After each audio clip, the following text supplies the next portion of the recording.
La la la la la la. Hey, this is a song for my haters.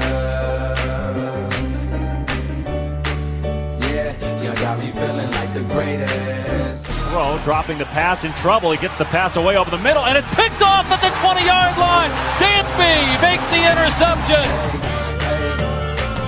Welcome back to another episode of PCP Press Coverage Podcast. I'm your host, E. Dansby, sitting here with another young warrior from the city of Augusta, Citadel's All-American Linebacker and NFL draft prospect, Willie Eubanks III. Little bro, how are you feeling today? I'm good. How about you? So before we even jump into your story, man, and we dive in and we dissect everything, man, I first got to compliment you, brother, because as a, an ex-defender in college on the defensive side of the ball, when you cut your film on, man, you just see that intensity. You see that aggression. You see, to be able to thud and hit and run to the football and just, just all over the field. I just got to commend that, man. But when you see that just doesn't start in college. That goes way back, you know what I'm saying, just from being in high school, from middle school, playing in youth football. So where did that start for you, man? To be able to play with that intensity and to be able to bring that every day, where did that start from you as a youth? I say I had to start down at May Park. That's when I started playing football, or at least when I started playing tackle football. Man. At first, I was overweight, so they wouldn't let me run the ball, so I had to play on the line. Okay, yeah. And probably after my first year or two after that, then that's when I started being able to play running back and linebacker, and that just took off from there. I got you. And when you say that, man, a lot of people ask me today, man, the kids are, just starting to get into, playing football, contact football. A lot of kids now are starting out playing flag, but a lot of kids, they play the flag, they get into contact football, and so they ask me, where should these kids play? And I always tell them, hey, play on the line first so you can get used to that contact, used to hitting, you're not afraid of it. And then by the time, you get into being a middle school or high schooler, you're already used to that contact. And I know you said you grew up, playing sports downtown. Downtown at May Park, but you grew up playing a lot of sports for your pops. Is there a lot of, what I want to say, is it pressure? Is it pressure playing for your parents? I wouldn't say too much pressure. Definitely your parents harder on you than any other coach would be.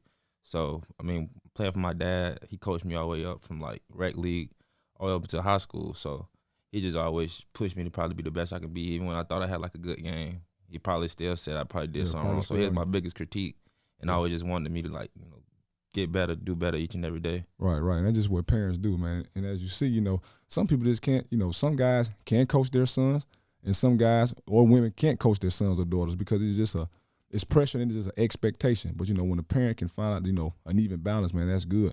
So, you come up and you're playing, ball for your pops, man. And your pops, he's been a pinnacle in this area, just working with, with the youth, whether it being football, whether it being basketball or track. You just see his face all over, man. So, shout out to Pops for that, man. But, you play youth football, man, and you come up and you find your way in there and your dad's beside you, your family's beside you, and you decide you to go play football at Laney. And, Laney has a storied history here in Augusta when you talk about CSRA football and the team just here in Augusta. And you come up behind guys like a J.K. Sabb or Robert Dunn and Kendrell Bell or, Calvin Britt, just to name a few. So as you enter high school and you get to Laney, what are some of those expectations that you have for yourself, now that you have been preceding those guys, come up behind those guys and everything that they have done? What are some expectations for you? It was big expectations. I always went to Laney high school games. When growing up, my dad always took me to the games down there. And from what most I can remember, I used to always see Rod Hall out there going crazy. Yeah. So going to Laney, I just always wanted to be probably good as him or even better than him any way I could. Right. I got you. And like I said, man, Laney has just been a pinnacle of the area. When you think about football and you think about just, what program has been the best. It's been many schools that have had a lot of good teams. But Laney and Josie and, Glen Hills, Richmond, all those schools kind of battled it out. But Laney has always been the school that's been has been consistent. It has a consistent winning base. It's always had a pretty good program because there's not many programs. Some schools have a winning season here and there, but it seems like Laney has continuously started, they've been winning and kind of kept a clip. They had a kind of a stall in there for a little second, but they kind of they get back to their winning ways. I see they, almost made the playoffs this year. Almost made the playoffs this year, but maybe got disqualified for something like that. I don't know what it was, but it was crazy. But you can see them getting back to their winning ways, man. So, you go through Laney, and like I said, you got a lot of expectations. So, you go through there, and you're a 3-time lettered player. and you have a stellar career there. You know, you guys have a couple state playoff runs, and you're the 10 MVP in your senior year. But it just seemed like with Laney, their team never can just get over the hump when they talk about the playoffs. What you think that may have been? Is it coaching? Is it, just seeing different stuff, playing locally, and then it's going outside of Augusta and not be able to just get it done? Because they've had some good teams that went to the Georgia Dome. They've had some good teams that went deep in the playoffs. I'm pretty sure when you was there, y'all went deep in the playoffs, but Right. you just can't get over the hump. So what you think that might be? Definitely probably could be the most thing I could say is probably like playing locally. Because when you go outside and play like maybe those county schools or those small, small schools and like those one city schools, Right. it'd be really like, football dominant or one sport dominant. Yeah, it's one sport dominant. Then you got to take it in fact, this is one county, and all the talent go to one school. If you look at the talent and how it's spread out between, if you just took Laney, you took Josie, you took Richmond, and those 3 schools, I mean, they all in like a less than 10-mile radius. For sure. You usually put all that talent together and form one 7A school. I believe that, schools here in Augusta could compete, Yeah, I always tell anytime. my homeboys that, like, Yeah. I think it's too many schools in Augusta. If you put, like you said, you put like maybe 2 or 3 schools together and put all that talent on one team, then you could definitely do something 7A, 6A, whatever. Yeah, I definitely believe that, man. And maybe we'll see that one day. We don't really know. But, you go through Laney, man, and you have a lot of personal success. Like I said, you're second team all-region in your junior year, first team all-region. In your senior year, you're the team's MVP. And with that success comes individual accolades. So you receive all that, and now you're starting to receive offers, from colleges. So what was that recruiting process for you like? Because we know that in today's high school world, the recruiting process is so crazy. The landscape is so crazy now with all this different, NIL stuff, and we're going to get into that. So what was it like for you? The recruiting process, it was pretty slow, I would say. I got my first offer going into my senior year that summer from South Carolina State. And after that, I ended up getting, probably like a few weeks later, I got an offer from the Citadel after them seeing me at a camp from App State. And then Shout out to App State. got another offer probably like right before the season kicked off in Western Carolina. Yeah. And then I got my last probably like two offers after the season. So, coaches were pretty on me, but a lot of coaches was like pretty hesitant to like pull the trigger and give me an offer just because of I say the school I went to. Yeah. And sometimes you see that in Augusta where you see a lot of scouts, they be reluctant to come to the city, man. And I don't know why. I've always asked the question because I got a lot of guys that I played college ball with in school, and now they're coaches and now they're scouts. And I said, well, what's the issue with Augusta? With so much talent that we have here, why don't you guys come back and recruit more often? And I think sometimes they say it's just, they say kind of the backyard coaching, if you want to say it. Yeah. That the guys from Augusta, they're more talented than a whole lot of guys, but they just don't have the coaching. They don't have the techniques and the skills, but they're just raw, naturally talented and better than everyone else. Yeah. So why the Citadel, though? Because we know the Citadel is very different. It's not a traditional school. Oh, yeah. It's not a traditional college. Things at the Citadel are different. It's a military college, so you can't really go out and party like you want to. You can't really go out and just, go out and do the things you want to. So why the Citadel for you?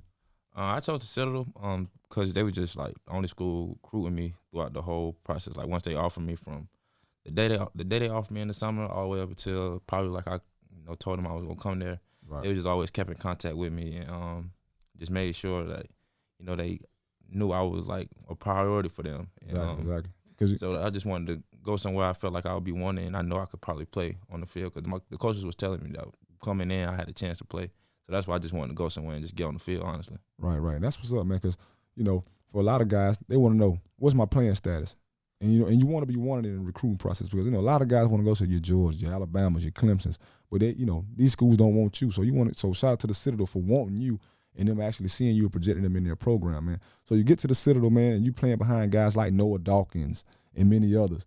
And these guys are, they're the older statesmen on the team, and you're a younger guy coming in. So what was that transition like, coming into playing high school ball and now playing college ball? What was that like for you? This the transition, this mentally, with the playbook and physically now playing against guys that are bigger, stronger, faster?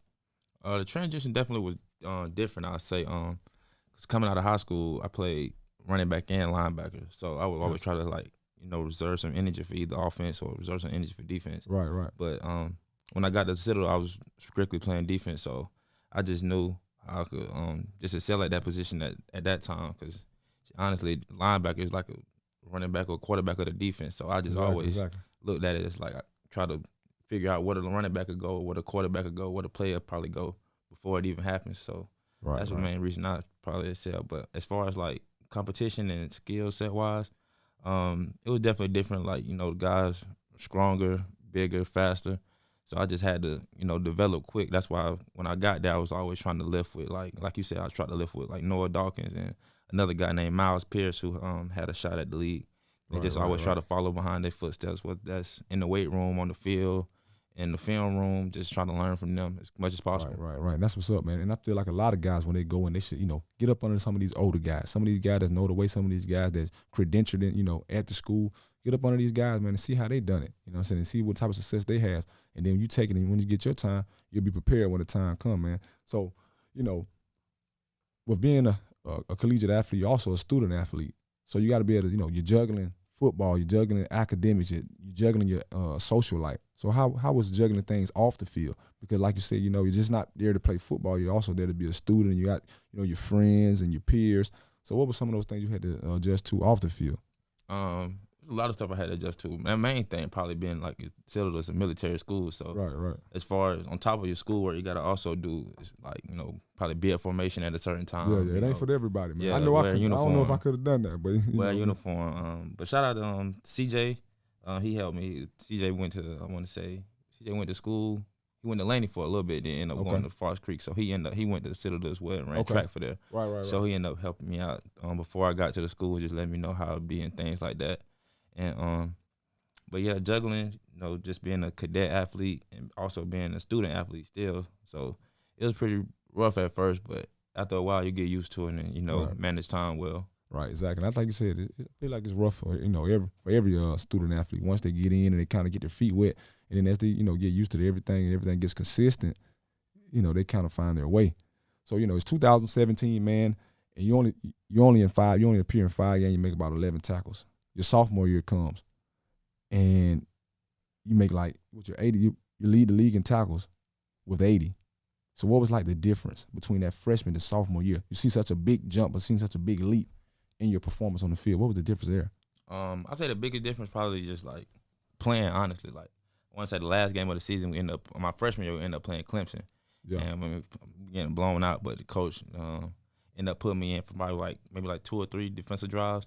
And I ended up getting like a pass breakup, a couple tackles, and, you know, in my mind, at the end of that year, I was like, if I could do it against Clemson, I can do it against anybody, honestly. So because they in the ACC and you guys in the SoCon, so you're like, hey, these guys at Clemson, and I'm here, you know, at the Citadel. So if I can play against these guys, I know I can dominate. You know, for sure. You know, so I know I can dominate coming up. So after that season, they ended up making me like one of like the secondary team captain. So I had a little responsibility on my back as well. So I just wanted to go in and uphold that responsibility and also show guys that's older than me that, you know, I'm ready to, you know, step up for the challenge and be a starter this next year. Right. I got you.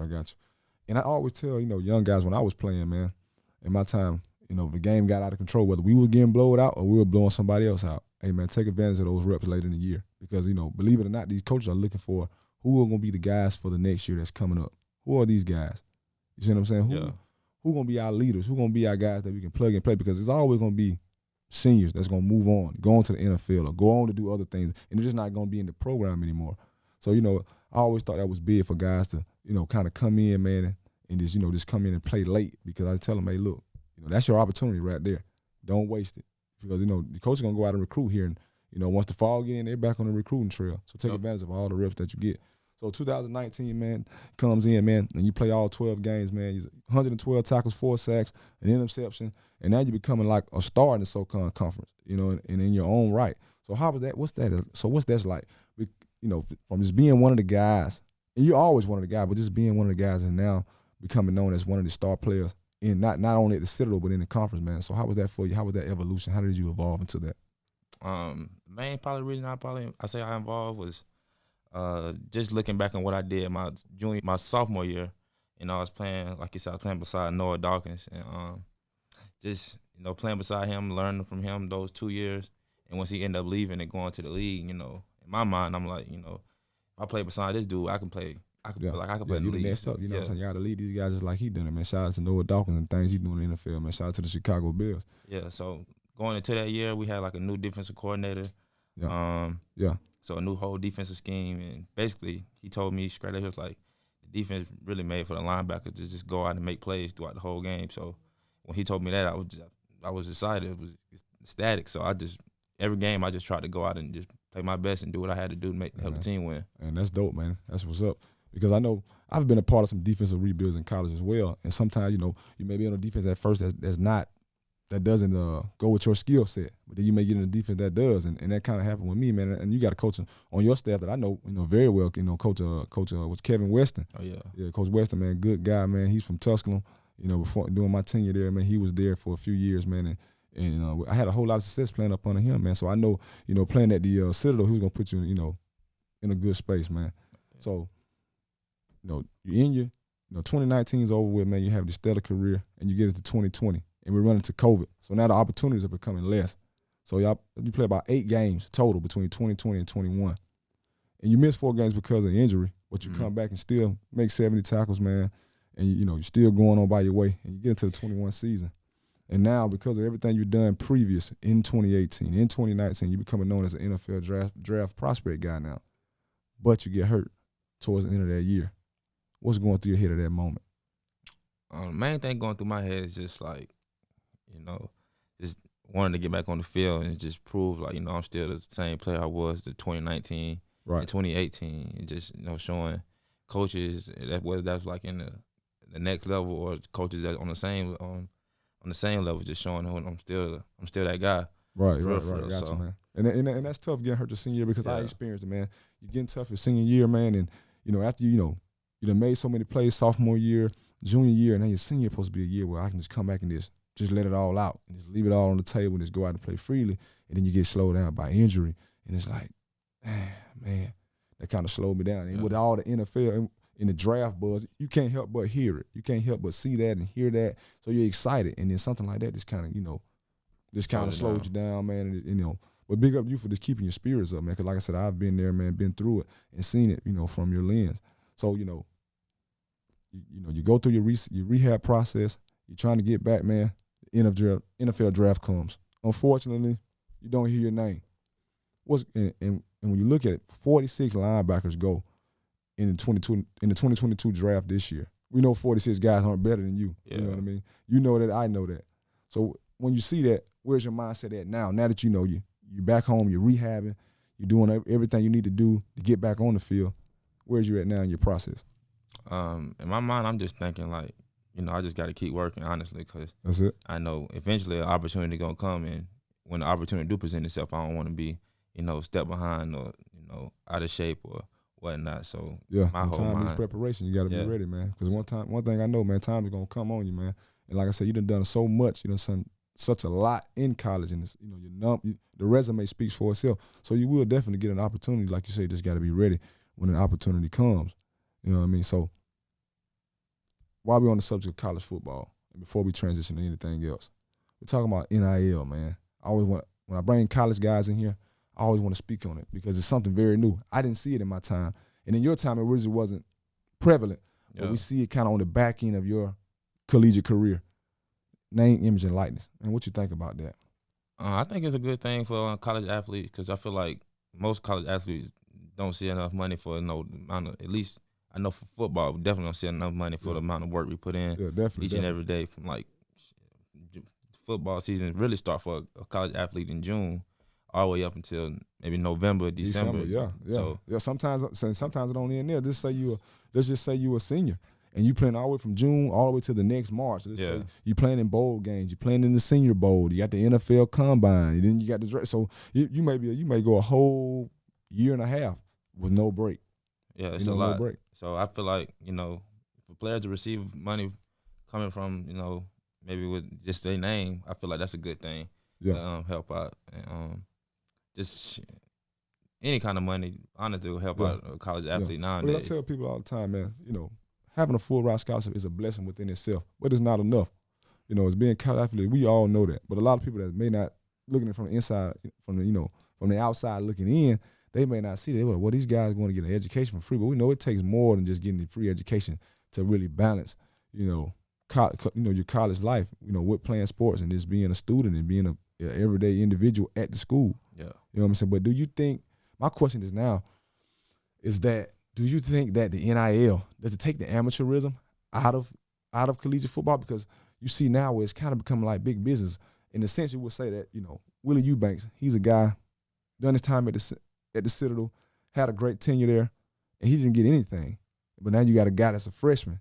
He getting $500,000, $1 million to come in and play. He hadn't proven anything yet. So now do you think it's becoming a problem where you see amateurism in college football now it's becoming a business like the NFL? I definitely can see it becoming like a business, like, because, I see some players, big name players at bigger schools getting probably like six to $5 million deals. Yeah, and that's crazy. Like It's a crazy. that's a rookie contract already, and that's a rookie contract in the NFL. Yeah. So it definitely become like a business, like. But I just encourage athletes probably just to keep the mindset on the main thing, honestly, and let the NIL and all that stuff come afterwards. Yeah, and it takes a strong individual, especially because at 18, man, you feel like you're grown. You have age, you're grown, but you're still not grown. And now mom and dad are not at college, they're not making these decisions for you. And you seen Kirby Smart the other day say, what would I have done if I had $10 million at 18? I probably would have blowed it off. I don't agree with that because you definitely got financial advisors and different people like that kind of help you advise your money and take care of it properly. So I do believe in these guys getting paid, but I do also believe in that the guys that's there on the team that's already put in the work should be getting something. They should be ones getting. They should benefit off the NILs, the Willie Eubanks, the guys that's been there, put in the work on the college field before. This guy even touches the field. He hasn't done anything. So you guys should definitely should be the ones getting compensated first. And that's what I believe. That's what I believe in it, man. And we're just gonna see how that works out, man. I've talked to previous athletes before, and they say, man, it's something good. Some people, we think it's bad. It is something that we just got to see is how it's gonna play out, man. So. With that being said, man, we transitioned over, man, to you, and now you chasing your NFL. And I know you just said you just went off on a XFL, kind of like a showcase here, like 2 weeks ago. How was that for you, man? Yeah, I went to an XFL showcase out in Dallas, and it was pretty good. Met a couple guys that probably got a similar story or a different story than me, but still on the same journey of trying to just continue to play ball. Just grinding, man, just keeping it. Yeah. So I was out there for probably like a few days and, just trying to make a name for myself. I was trying to let those coaches know, like, even though after this injury, I'm still, the same guy that probably will be probably one day going to be on the NFL roster, but whatever route I got to take to get there. Definitely, man, because it's all type of routes, man. Because when one thing that's different between you now and me when I came out is that you didn't have these different outlets. You didn't have the XFL. You didn't have the USFL. And these are kind of like the G Leagues, kind of like how the NBA has a G League. These are now G Leagues. You didn't have a G League. If you went to the CFL, you might have got a shot. But we know that CFL football and NFL football, they're two totally different things, man. So shout out to the XFL, man. Shout out to the USFL, man, giving you guys, all the opportunities, man, for you guys to showcase you guys' talents, man, after you, went on and, played in college and whatnot. So shout out to that, man. So with that being said, man, so how's your training regimen now? Here at home, you back here. What's some things you do every day to try to stay prepared? Because we know we're in training camp season right now, and as far as the NFL, they're just starting back. Man, we see guys going to training camp, and we just seen a guy, one of the starting center with the Tampa Bay Buccaneers. He just went down like 2 days ago, and the injury is gonna happen. So guys like you gotta be ready, gotta be for the call. So what are some of these things that you're trying to do right now to get your body ready, to get your mind ready, just to be mentally and physically prepared to enter training camp? Most of the thing I'm trying to do is just, I wake up every morning and go work out down at M-Tag, just continue to stay in shape that way. And probably that's in the morning. In the afternoon, I go back down to Laney or probably find a field to go to and just, get some running in and some field work in, position work in, just stay in the best shape I can be. So whenever I do get a call, I can go there and go there with the best of my ability and make the team. Right. I got you, man. Because like I said, it's unfortunate, but it is inevitable that somebody's going to go down, somebody's going to get hurt in training camp. Like I tell people all the time, once you reach professional sports, especially a sport like football, it's no longer a contact sport. It's a collision sport. It's two men at the peak of their games, peak of their powers, running into each other at a high rate of speed. So it's only common that someone's going to get hurt, someone's going to go down. So you got to have guys behind them that's ready to go, that's ready, ready to go to war, man. So with that being said, man, I'll say this. I'll give you the light to say this. Team goes down right now. What do you want to say to a team? What do you have to offer to a team right now? Guy, a linebacker goes down, man. You need an opportunity, and they need another linebacker. What does Willie Eubanks? What do he has to offer a team right now? I could say I got to offer, just a dog mentality because, I've been counted out, I could say, probably since I got hurt.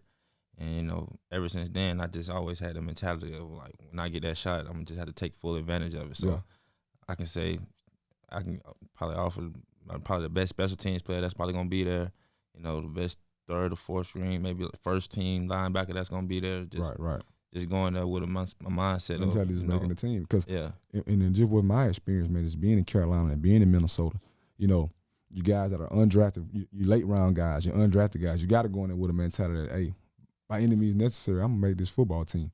Because, they kind of already got a feel of what the roster going to kind of be like. So they just need some feeling. So you got to, just make the roster first. If you make, I say, guys get hurt, you can't make the club in the tub. That's what they always say. So you always got to have guys that's ready to back them up. But guys like yourself, and I got a similar story to yours where I was just at home and came back home, was working, and when I received the call, I just had to be ready to go. And I was working out, and I was doing, everything to be prepared when I got the opportunity, but I didn't know it was going to come like that. So, you just got to be prepared because you never know when somebody may call you. It may be, right smack dead in training camp. It may come at any time in the season. You just kind of just never know. So shout out to you, man, and everything you're doing in preparation, everywhere you going in training, man. Just this your mindset on just trying to stay, I guess we say, consistent. Yeah. Consistent, because that's what it takes. It takes a level of consistency, man. To put on one of these helmets, man, to be in the NFL, it takes a level, it's a pure level of consistency, man.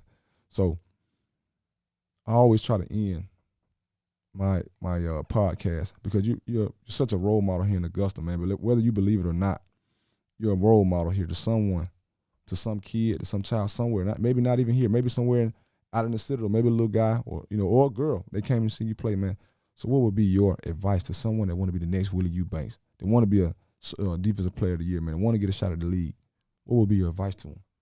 My advice I'll probably just say is just always, just continue to work. No matter what comes, the circumstances you may face, the adversity you may face in life, just always, continue to work each and every day. So, from me to you, brother, I want to say, hey, man, good luck. Appreciate it. PCP Podcast, brother. We out of here, man. Shout out to Willie Eubanks, man. Shout out to Augusta Podcast. Hey, man, we out of here. Appreciate you. Hey, this is a song for my haters.